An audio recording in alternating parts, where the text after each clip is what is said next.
Nós abrimos aqui o Jornal da Manhã, segunda edição, falando do dia cheio hoje lá no Congresso. O presidente da Petrobras está no Congresso, falando sobre a escalada de preços dos combustíveis, e também o ministro Paulo Guedes. Ele foi convocado na Câmara. Vamos acompanhar então o ministro Paulo Guedes na Câmara para falar da sua offshore no exterior. Vamos acompanhar. As técnicas, suporte técnico e as de custódia. Então, não imagine que existe uma empresa cheia de gente fazendo coisas e operações, não é nada disso. São os recursos da família, estão lá estacionados. Uma parte está investida em algo que não tem nada a ver, que o meu braço não alcança, nenhuma atitude que eu tome aqui tem qualquer efeito lá. Não há nenhuma operação com empresas brasileiras listadas em bolsa, empresas brasileiras que estão fazendo IPOs, índices brasileiros, taxa de câmbio, não tem nada disso, não tem absolutamente nada.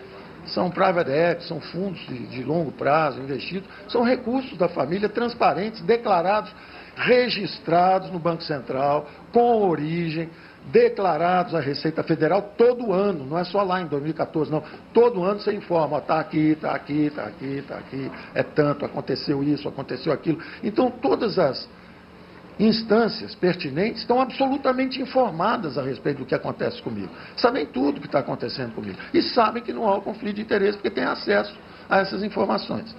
Então, é importante dizer isso e deixar, então, uma observação final, que é a seguinte. Eu, até por curiosidade, pedi para fazerem os maiores movimentos de câmbio que aconteceram nesses 3 anos que eu estou aqui, para ver se vai que eu falei alguma besteira, porque eu me lembro que uma vez eu falei, se o câmbio chegar a 5, é porque fizeram muita besteira. Aí, volta e meia, tem um economista mais engraçadinho que fala assim, está vendo, chegou em 5, você fez muita besteira. Eu pergunto assim, você ouviu falar de Covid? Você ouviu falar? Se você ouviu falar, por favor, não brinque disso. Nós tivemos uma guerra, nós tivemos uma pandemia, nós gastamos 10% do PIB de déficit primário. Houve uma tragédia histórica no mundo, não foi no Brasil. E o Brasil foi um dos países que, graças a esse vigor da nossa democracia, foi um dos países que melhor reagiram. Nós tivemos aqui exatamente fazendo essas medidas todas, auxílio emergencial, benefício emergencial. O Brasil caiu menos do que todas as estimativas. O Brasil voltou em V, voltou mais rápido do que todo mundo que dizia que o Brasil ficaria em depressão. O Brasil criou 3,5 milhões de empregos desde o fundo do poço. Criou liquidamente, pela primeira vez, empregos durante uma recessão. As recessões anteriores, 2015, nós perdemos 1.500.000 empregos. 2016, também uma recessão de origem interna, nós perdemos 1.380.000 empregos. Quer dizer, perdemos 3 milhões de empregos em 2 anos. Nós temos o contrário agora, nós criamos 3,5 milhões de empregos durante a pandemia. Então, isso foi produto de quê? Nós trabalhamos juntos. O Brasil, a democracia brasileira, sob a descrença internacional, lá fora dizendo que o Brasil não funciona, que o Brasil não é uma democracia, que o Brasil é uma desordem. O que nós fizemos foi descredenciá-los, foi credenciar a nossa democracia.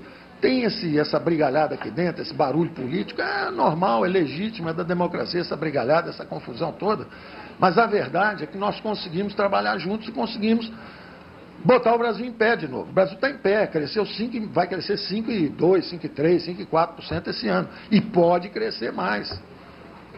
Deve continuar crescendo. Muita gente dizendo, não, ano que vem é outra conversa, vamos ver o que acontece, vamos continuar fazendo nosso trabalho. Então, eu, por curiosidade, fui ver quando, nos últimos 3 anos, 2 anos e 10 meses, quando o dólar subiu mais do que 2% num dia, para saber se tem alguém na economia fazendo alguma besteira ou falando alguma besteira para empurrar o dólar para cima, para ter lucro, para ganhar alguma coisa com isso, como se fosse verdade isso. Ora, é evidente que quando, para todos nós brasileiros que vivemos aqui, que temos recursos aqui, que a maior parte de nossos recursos, nossas vidas e nosso futuro e nossos filhos estão aqui, quando o dólar sobe, a gente ficou mais pobre, a gente não ficou mais rico. Quem tem um pouco de dólar, na verdade, protegeu um pedaço dos seus recursos. Mas não escapou também da perda patrimonial. Então eu mandei ver o que aconteceu nos últimos 3 anos Quando o dólar subiu mais do que 2%? Foram 27 ocasiões. Nenhuma pela economia. Não houve nenhuma declaração da economia que fizesse subir 2%. Foi sempre assim, Covid, Sérgio Moro sai do governo, ex-presidente Michel Temer é preso. Foi só política ou doença. Política ou doença. Que são os eventos mais contundentes. Então, eu queria ficar por aqui. Deixa eu ver se eu tenho mais alguma observação final. O tempo, pelo tempo que ele me diz, 30 minutos. Eu estou chegando a 30 minutos agora, não é isso? Aceito, desculpe. Encerrado. Essa palavra inicial do ministro Paulo Guedes, ele foi convocado pelas comissões de Trabalho, Administração e Serviço Público e Fiscalização Financeira e Controle da Câmara dos Deputados para explicar então as contas no exterior, as chamadas offshores.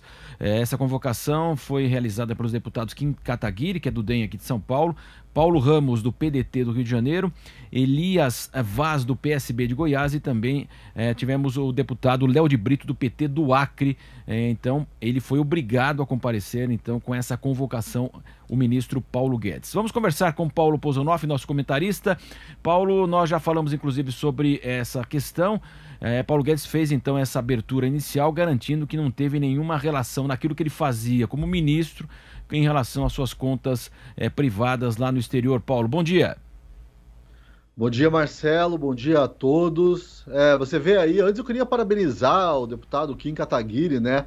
Foi eleito com uma plataforma mais liberal, condizente até com o ministro Paulo Guedes, na esteira do bolsonarismo, aí se tornou um antibolsonarista e psicótico, e agora se alia a PDT e PT para convocar o ministro Paulo Guedes, nesse ato que, para mim, só mostra o quanto a gente está acostumado a pressupor a maldade nas nossas autoridades. Curiosamente, Marcelo, até escrevi sobre isso ontem na Gazeta do Povo, mencionando o nosso colega aqui de Jovem Pan, o Pablo Spyer, que fez aquela estátua ali diante da B3, e de repente todo mundo começou a pressupor todo tipo de maldade, de interesses ocultos numa simples estátua decorativa diante da Bolsa de Valores, ali que tem relação com o bordão que ele usa.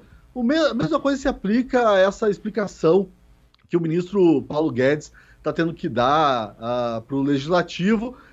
Pressupõe-se, é uma coisa que não entra na minha cabeça, pressupor que uma autoridade, a autoridade máxima da economia do país, mantém dinheiro no exterior, porque ele é milionário, ele ganhou dinheiro com o mercado financeiro antes de entrar para o governo, e daí ele manipula a economia, ele manipula a vida, o bolso de mais de 200 milhões de brasileiros para ter ganhos no exterior. Esse é um pressuposto que realmente eu não consigo entender como a esquerda parte dele para esse tipo de ação política que só causa desgaste, talvez cause algum efeito no mercado. Eu não acredito que o mercado, para esse tipo de coisa, costuma ser bastante irracional até, e costuma também se antecipar a esse tipo de ato político, então precifica antes. Não faria muito sentido hoje a gente ver alguma movimentação grave no mercado por causa disso.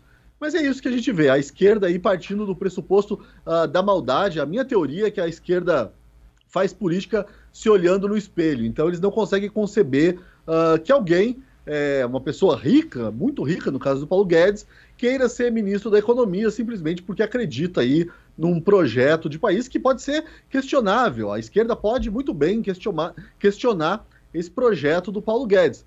Mas, enfim, pressupor que ele faça isso só para ter ganhos financeiros é um absurdo. E o Paulo Pozonoff está se referindo ao touro que foi colocado lá de frente à B3, que é a Bolsa de Valores do Brasil, a bolsa que fica aqui em São Paulo, né? E nós tivemos aí manifestações contrárias, como se fosse fechar a bolsa, né, Paulo? A gente acabaria com a fome no país, né? Sim. Pois é, existe toda essa luta da esquerda aí contra o mercado financeiro, ícones, né? Eles não entendem como funciona tudo isso, como a pujança do mercado financeiro tem a ver, inclusive, com a diminuição da pobreza. Mas é um fato, né, na verdade, que não interessa a narrativa da esquerda.